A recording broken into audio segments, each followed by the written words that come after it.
Halo teman-teman semua, semoga kalian sehat ya dan tetap bersemangat untuk menjalani hari ini dengan cerah dan ceria. Baik, nah hari ini kita akan membahas mengenai resiliensi nih. Saya akan menjelaskan beberapa hal yang penting untuk dipahami berkaitan dengan resiliensi ini ya. Baik, kata resiliensi. Resiliensi itu apa sih? Nah, gitu ya. Itu mungkin yang muncul dalam benak teman-teman sekalian gitu ya untuk sebelum kita mengawali bahasan ini. Nah, sebelumnya saya ingin teman-teman untuk berpikir sejenak mengingat pengalaman yang sudah dilampaui ya, yang sudah dimiliki. Kemudian pengalaman ini berkaitan dengan upaya yang kalian lakukan gitu. Keberhasilan yang kalian capai, nah itu seperti apa sih prosesnya gitu. Kalau ada masa susahnya atau masa jatuh bangunnya, nah itu seperti apa gitu. Yuk tulisin di kolom komentar ya, sehingga saya nanti juga bisa baca dan bisa merespon. Nah, penting bagi kita untuk mengetahui pengalaman-pengalaman di dalam kehidupan kita, khususnya adalah pengalaman ketika kita bangkit dari suatu kondisi tertentu, kondisi yang membuat kita merasa down gitu ya. Oke, nah sehingga kita bisa memahami bahwa resiliensi ini adalah sebuah proses yang dinamis nih. Saya pindah ke atas. Resiliensi ini adalah proses yang dinamis dalam artian ini bisa sangat mengikuti bagaimana proses di dalam kehidupan kita gitu ya. Prosesnya dinamis membuat kita juga terus belajar untuk mengenali pengalaman-pengalaman yang kita miliki begitu ya. Kemudian kalau tadi saya bilang kalian untuk menuliskan peristiwanya seperti apa yang kalian lakukan dan keberhasilannya pada akhirnya pencapaiannya seperti apa, karena resiliensi ini berkaitan dengan upaya penyesuaian diri yang kita lakukan begitu ketika menghadapi peristiwa yang berat, masa sulit yang itu barangkali juga traumatik ya. Nah, peristiwa-peristiwa yang stressful. Nah, di sini resiliensi menjadi penanda kemampuan individu untuk bangkit dari masalah yang sedang dia hadapi ya, dan kebangkitannya ini tentu menjadi suatu tanda yang produktif, menjadi tanda yang bagus ya, karena dilakukan secara efektif dan efisien begitu. Ya, jadi resiliensi ini nggak berarti kalau kita dalam satu waktu sudah berhasil mencapai maka akan tetap seperti itu enggak ya. Berarti merupakan sebuah latihan yang terus-menerus perlu kita lakukan sehingga tujuan resilience ini tadi kita bisa capai. Oke, kita lanjutkan dengan mengapa penting untuk mengembangkan resiliensi ya teman-teman. Penting karena resiliensi ini akan membuat kita menjadi well-being gitu, membuat kita menjadi sejahtera gitu. Resiliensi akan membantu kita untuk tetap meneguhkan kayak upaya-upaya kita untuk bisa menyelesaikan tugas-tugas. Karena tadi ada masa jatuh gitu ya, ketika jatuh kita bangkit lagi. Nah dalam proses bangkit ini gitu kita tidak mengabaikan gitu tugas-tugas yang harusnya kita kerjakan. Jadi sedikit demi sedikit tetap dikerjakan, kita bisa berfungsi secara penuh begitu ya. Meskipun kalau pada saat ada stresor mungkin kinerjanya akan sedikit menurun, tetapi dengan dibantu oleh resiliensi ini maka kita terpuruknya ini nggak terlalu lama gitu ya teman-teman.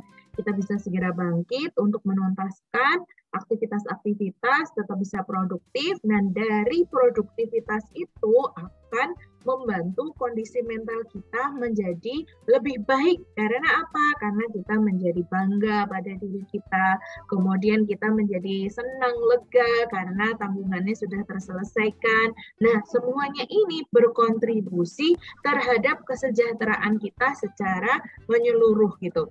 Usaha-usaha yang sudah kita lakukan itu kita apresiasi dan membuat kita menjadi lebih menghargai diri kita sendiri, sayang pada diri kita, dan membuat kita merasa nyaman begitu ya. Itu final goal-nya, yaitu mencapai well-being ya, penting sekali. Resiliensi akan mendukung individu pada upaya pencapaian kesejahteraan dia.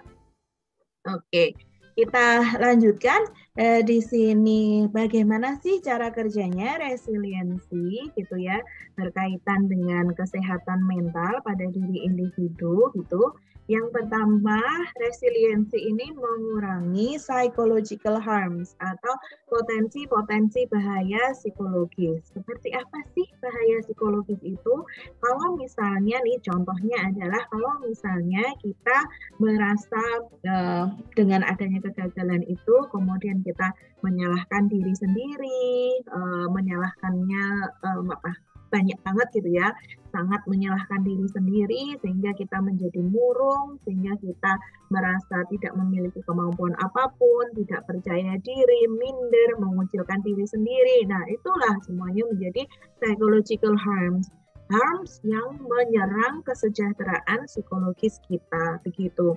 Nah, resiliensi itu menjaga kita dari kemungkinan perasaan-perasaan dan pikiran-pikiran yang negatif menyerang diri kita sendiri, ya itu sehingga menjadi ini penghalang bagi kemudian ada serangan-serangan tadi itu kalau datang lagi.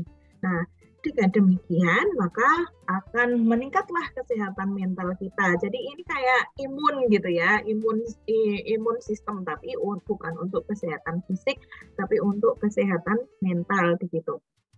Nah, dengan adanya resilience dan juga kesehatan mental kita yang semakin baik, maka pada saat ada stresor lagi yang muncul begitu, maka kita sudah bisa lebih terbuka lagi, ada wacana pemikiran-pemikiran baru untuk menggunakan coping strategi yang baru pula gitu. Kita terbuka terhadap banyak opsi gitu untuk mencari tahu bagaimana ya yang paling pas untuk penyelesaian masalah ini gitu.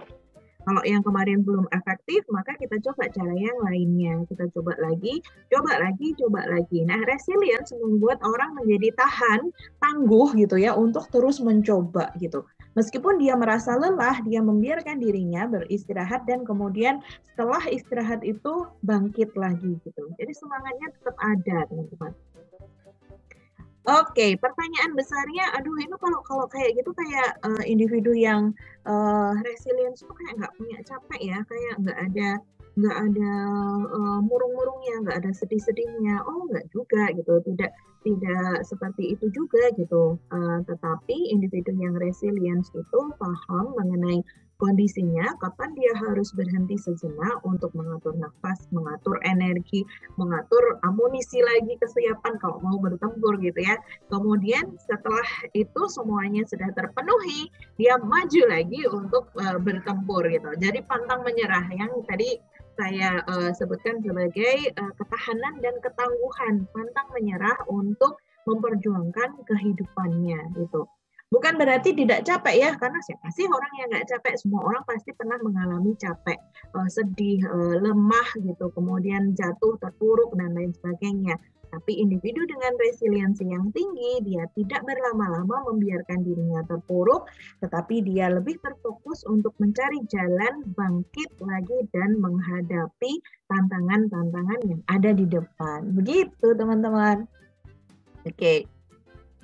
Kita lanjutkan untuk selanjutnya gimana caranya kita kembangkan growth mindset gitu ya, bahwa kegagalan itu sangat mungkin dihadapi oleh semua orang gitu ya. Siapa sih yang nggak pernah mengalami kegagalan?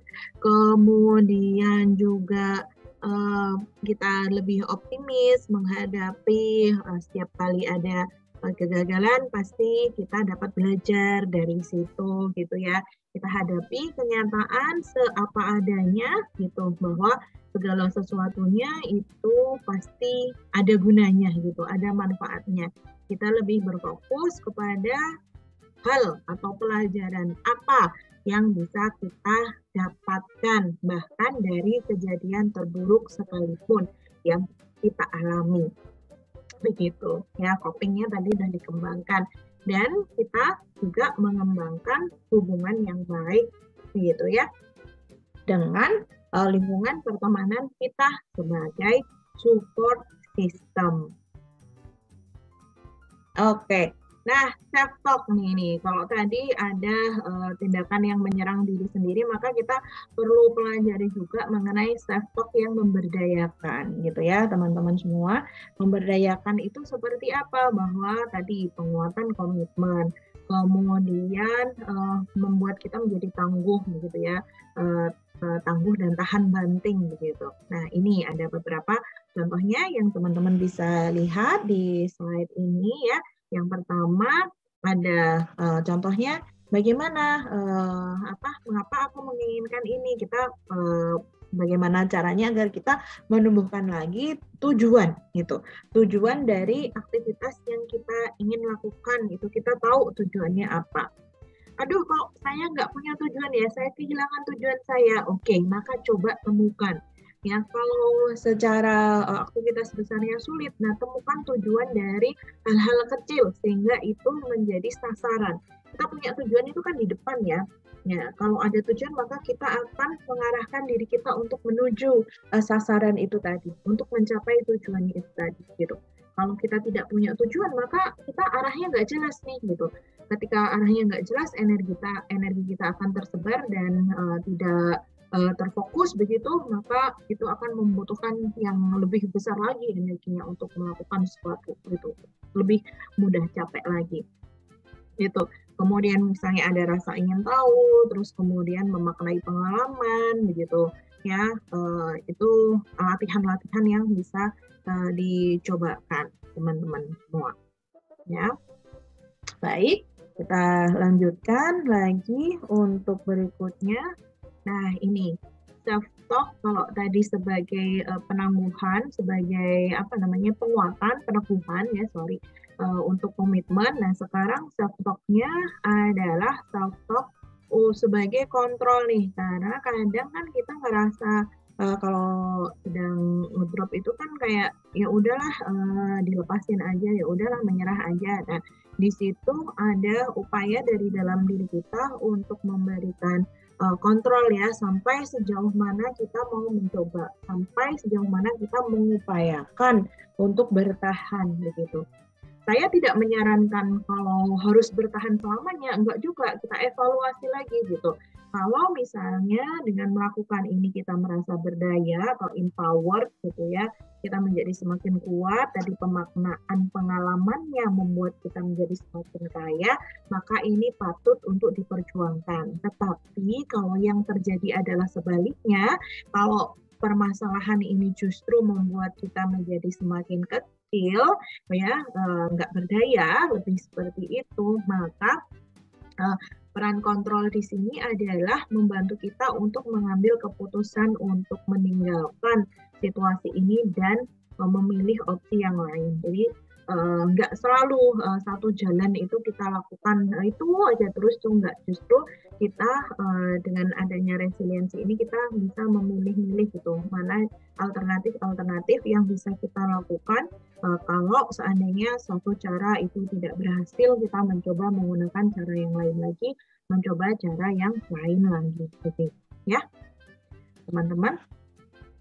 Nah, yang menarik adalah dari dialog internal ini gitu ya, karena ini yang akan membuat kita menjadi semangat, menyemangati diri sendiri. Itu aku mampu mengatasi hal ini gitu. Setelah ini aku akan merasa lebih baik lagi ya. Nah, baiknya ini tidak hanya sekedar kata-kata saja ya, tidak sekedar self-talk saja, tetapi disertai dengan tindakan nyata apa yang bisa kita lakukan untuk mewujudkan upaya pencapaian tadi. Bangkitnya itu dengan cara seperti apa? Kalau habis putus cinta berarti tindakan nyatanya apa ya? Oh, untuk sementara waktu saya tidak mau terstimulasi dengan hal-hal yang berkaitan dengan dia. Oke, berarti lakukan. Ya, sampai proses healingnya menjadi lebih mantap, terasa lebih nyaman begitu. Kemudian sedikit demi sedikit terpapar dengan stimulus itu, kita cek lagi bagaimana rasanya gitu. Apakah masih membuat sedih seperti banget seperti yang sebelumnya, atau ya sudah merasa lebih netral aja menghadapi itu. Nah, dia kata-kata yang di sini dialog internalnya adalah untuk menyemangati diri sendiri bahwa diri mampu untuk menghadapinya, diri mampu untuk mencapai pemahaman atau hal yang positif belajar dari pengalaman ini. Oke, begitu ya teman-teman. Self talk ini kita upayakan latihan self talk-nya adalah self talk yang positif gitu ya. Jangan justru yang menyerang diri sendiri kayak ngata-ngatain atau maki-maki diri sendiri. Nah, itu menjadi kontraproduktif karena diri akan menjadi semakin sedih, merasa tidak berdaya.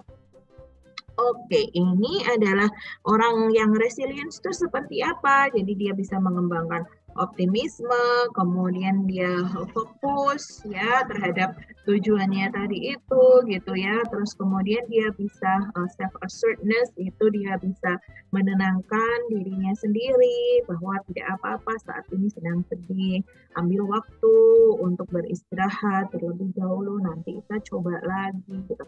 Nanti kita bangkit lagi, kita mulai lagi dari awal. Nah, itu untuk menghibur diri, memberikan penguatan dan motivasi pada diri sendiri. Dan terbuka untuk berbagai macam ide-ide baru begitu ya, yang bisa dicoba untuk membuat dirinya menjadi lebih nyaman ya dengan tujuan tadi well-being.